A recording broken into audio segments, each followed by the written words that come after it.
지적인 낙관주의자 옌스 바이드너. 낙관주의자의 탈을 쓴 사기꾼 구별법. 광곡에는 일찌감치 섹스는 돈이 된다는 사실을 알고 있었다. 낙관주의 역시 돈이 된다. 혹시 이 사실을 부정하고 싶다면 그 전에 한 번이라도 TV 광고에 비관적 이미지가 등장하는 걸 봤는지 살펴보는 걸로 충분하다. 낙관주의는 돈이 된다. 불행하게도 금융 사기단, 몽상가, 비즈니스맨, 고등 사기꾼도 이 사실을 안다. 그래서 그들은 고객의 주머니에서 돈을 빼내기 위해서라면 사람의 마음을 흔드는 낙관주의의 아우라를 적극 동원한다. 마지막으로 낙관주의의 오용 사례를 설명하려고 한다. 사람의 선의를 믿고 보는 당신의 낙관적 인간관이 금융 도박꾼을 만나 희생되는 걸 막기 위해서다. 잠재된 위험을 좀 더 잘 식별할 수 있도록 위험 인물을 유형별로 나누어 보았다. 설명을 읽고 나면 당신에게 사기를 치기 위해 낙관주의자 흉내를 내는 사람들이 접근해 올 때 쉽게 알아차릴 수 있을 것이다. 이 유형 분류는 중산층을 대상으로 한 경제범죄를 연구한 논문을 참조했다. 다음 5가지 유형에 해당되는 인물과 마주치면 각별히 조심하며 거리를 유지하라. 그들의 긍정적 등장에 당신의 눈이 멀도록 허락하지 마라.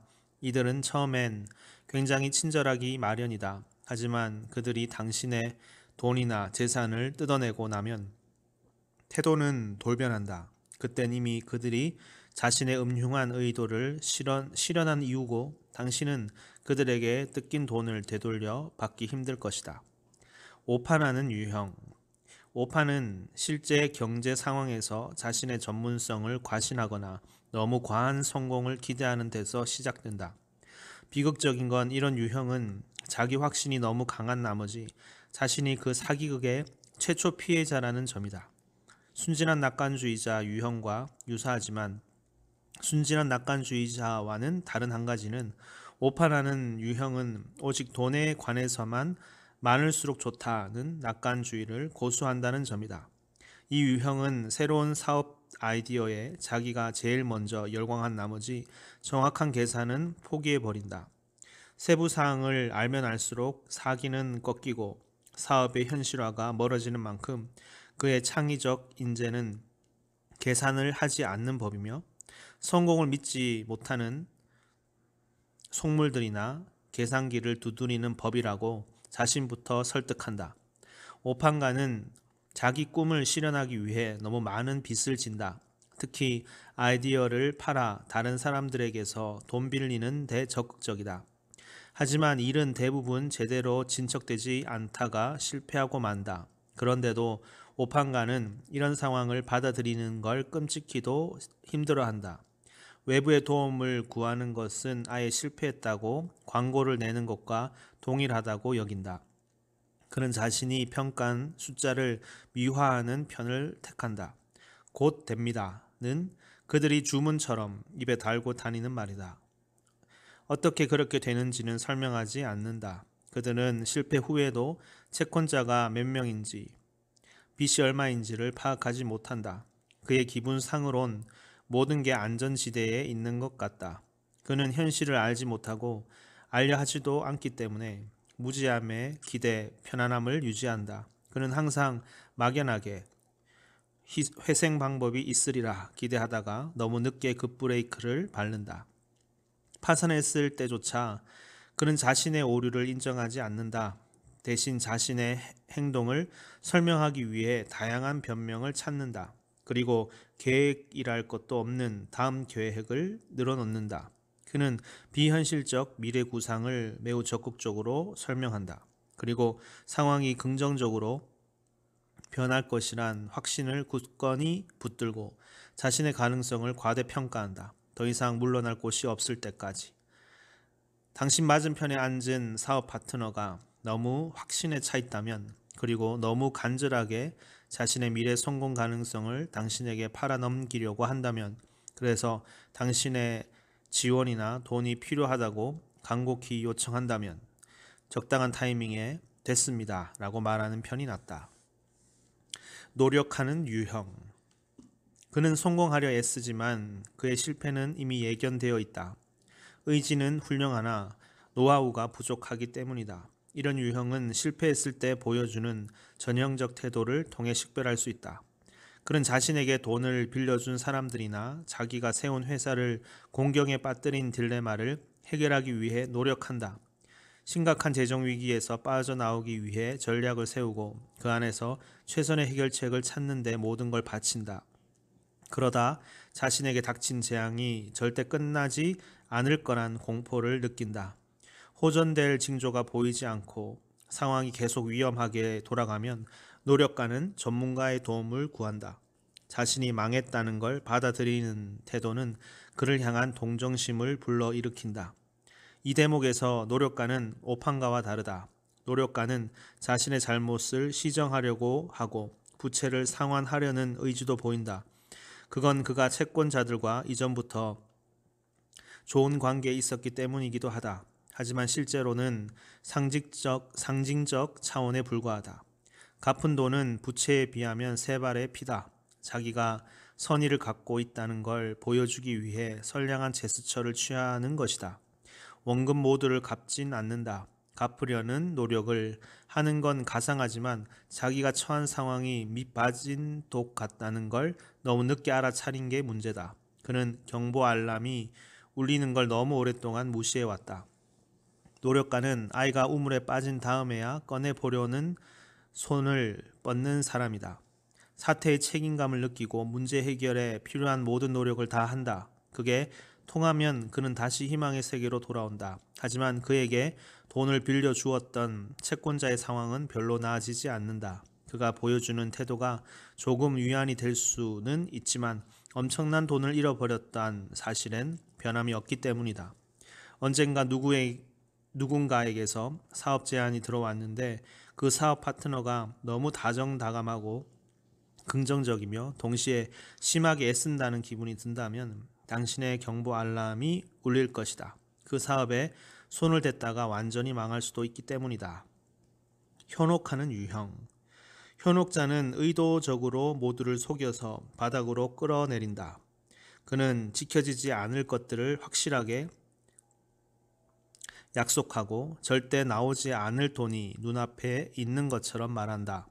그렇게 시간을 벌어 상황을 모면한다. 거짓말을 기가 막히게 잘하고 그걸 현실에 대한 새로운 해석이라고 부른다. 그리고 시간이 지나면 그 약속을 기억하지 못한다. 그는 전화 통화를 선호한다. 나중에 책임져야 할 서류가 남지 않기 때문이다. 잘못에 책임을 져야 한다는 말은 간단히 무시한다. 그는 자신에게 속은 사람들은 모두 멍청하고 자신의 사기술은 노련하고 똑똑하다고 여긴다. 미국의 범죄 사회학자 밀러는 이런 범죄적 태도를 교활함이라고 부른다. 그리고 현혹자는 일단은 희생양과 좋은 관계를 유지한 다음 그들의 신뢰를 매몰차게 배신한다. 이 과정에서 그는 도덕적으로 괜찮게 들리는 개념을 선택한다. 이를테면 안전한 투자와 높은 이윤의 조합 같은 말들을 만들어낸다. 투자자들이 높은 이윤과 안정성을 동시에 원했기에 자신이 그걸 약속했다고 말한다. 사람들이 채권의 가치 하락을 두려워하자 베를린 경제투자재단 창립자들은 그 두 가지를 하나의 목표로 합치기까지 했다. 이들이 현혹자의 전형적 사례다. 거기에 현혹되어 투자한 사람의 수는 수천 명에 이른다. 베를린 경제투자재단은 그들에게 금을 5,700만 유로어치나 팔아치웠다. 한 법률가가 금괴의 무게를 정확하게 달아보지 않았더라면 더 많이 팔아치울 수도 있었을 것이다. 법률가는 딱 봐도 가벼워 보이는 그 금괴가 순금이 아닌 도금 제품이라는 걸 밝혀냈다. 이런 사기꾼들에게 양심의 가책이라는 것은 존재하지 않는다. 그들은 다른 사람의 선의를 믿지 않기 때문이다. 현혹자는 사기가 들통난 다음에도 오래 숨어 지내지 않는다. 사기가 발각되면 힘든 시기가 찾아오지만 그들에게 그건 거듭된 성공 사이에 간혹 있는 실패일 뿐이다. 그래서 투자자나 사업 파트너로부터 불신을 받을 때 그가 늘어놓는 약속들은 그들을 가능하면 오래 진정시키는 데만 목적을 두지 않는다. 오히려 그는 매우 개인적이고 믿음직한 형식으로 약속을 맺는다. 사람들은 변제각서를 썼으니 후속 조치를 기대한다. 하지만 그에게 그 각서는 다음번 사기극을 위한 땔감에 불과하다. 그에게 책임을 지겠다는 계획 따윈 없다. 그리고 그런 태도는 결코 바뀌지 않는다.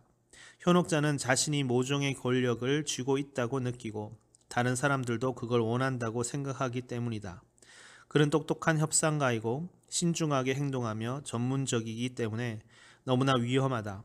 그의 술책이 공개되고 그게 사기술이라는 걸 누군가 증명해내면 그는 일단 사기 행각을 중단한다. 그에게 속아 넘어갈 또 다른 희생자를 보호할 방법은 오직 이것뿐이다. 처벌당했다고 그에게 준법의식이 생기는 건 아니다. 그 순간에도 그는 자신의 존재를 알지 못하는, 그래서 백지 상태인 새로운 희생자 무리를 찾아 새로운 계획을 꾸민다. 당신의 새로운 사업 파트너와 아이디어의 마음을 빼앗긴 나머지 사기극에 휘말린 경험이 있다면 만사에 회의적인 사람이 될 수밖에 없다. 어떤 일을 하든 여차하면 빠져나올 궁리를 하게 되기 때문이다. 막무가내 유형. 막무가내 유형은 자기 만족감에 몸을 쭉 뻗고 드러누워 눈앞에 닥친 경제적 위험을 극단적으로 무시한다. 그는 오판하는 유형처럼 현실을 관가하는 게 아니라 위험을 빤히 보면서도 의식적으로 그 안으로 들어간다. 자신이 다른 사람의 돈으로 사는지, 생활을 스스로 감당할 수 있는지, 혹은 언젠가는 갚아야 할 빚으로 사는지는 그에게 중요하지 않다. 벼룩의 간도 빼먹자가 그들의 신조다. 대표적으로 소위 노마드 세입자가 이 유형에 속한다. 그들은 타인에 대한 배려가 없고 자기중심적이며 무모하다. 새 얻은 집을 형편없이 망가뜨려 놓고선 종적을 감춰버리는 것이 이들의 주요 레퍼토리다. 막무가내 유형은 말투에서부터 날이 서 있다. 그들의 공격적 말투에 일단 주눅이 든 상대는 그가 가까이 오는 걸 피하기 위해 그의 형패를 받아들이고 묵인한다. 이 사기꾼은 그런 식으로 무례함이 큰 소리와 짝을 이루면서 승리를 가져온다는 걸 학습한다. 그는 상을 기대하지 않는다. 좋은 행실로 칭찬받길 바라지도 않는다. 그는 상대를 주눅 들게 만들어 이기길 원한다. 그래서 막무가내 유형과 말을 섞으면 항상 갈등이 벌어진다. 그들은 시작부터 높은 수위의 공격성을 드러낸다. 원초적 공격은 기본이다. 막무가내 유형은 오직 그런 언사로 상대를 이기는 데 관심을 둘 뿐 대화로 상대의 동의를 얻으려 하지 않는다. 그의 목표는 협상에서 이기는 것이다. 보상도 타협도 책임 인정도 하지 않는다. 이 비슷한 것도 하지 않는다. 돈이 있을 때조차 채무 변제를 하지 않겠다고 완강하게 버틴다. 수세에 몰렸다 싶으면 대화에서 무작정 빠져나온다. 계속해서 그 수법이 먹히진 않지만 당분간은 괜찮다. 그리고 그렇게 주도적 기분을 느끼는 것만으로도 그들은 만족감을 느낀다. 직접 협상을 진행해 보면 사업 파트너가 막무가내 유형인지 아닌지를 쉽게 판별할 수 있다.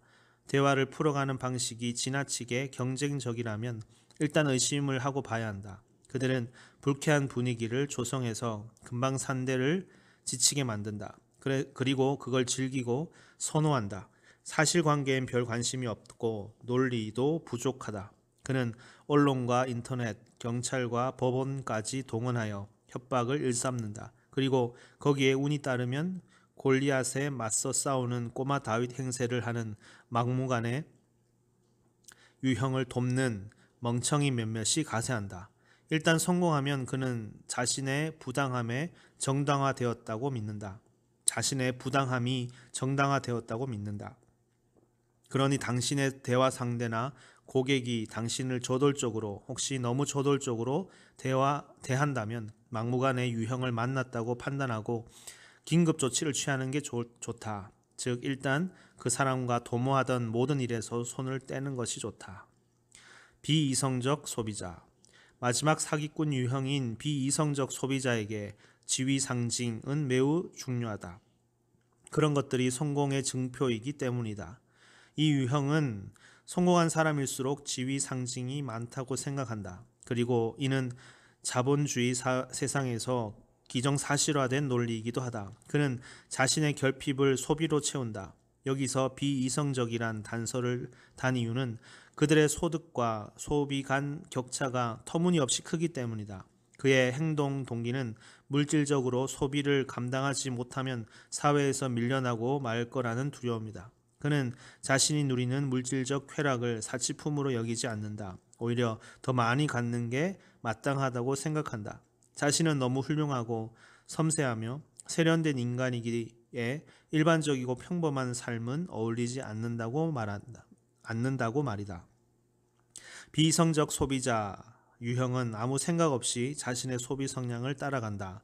재정적으로 무관심하다 보니 재정적 책임감을 잃는 것도 한순간이다. 하지만 재정 몰락에도 그는 개의치 않는다. 문제점 감추기에 선수인 그는 다 괜찮아 보이니까 괜찮다고 생각한다.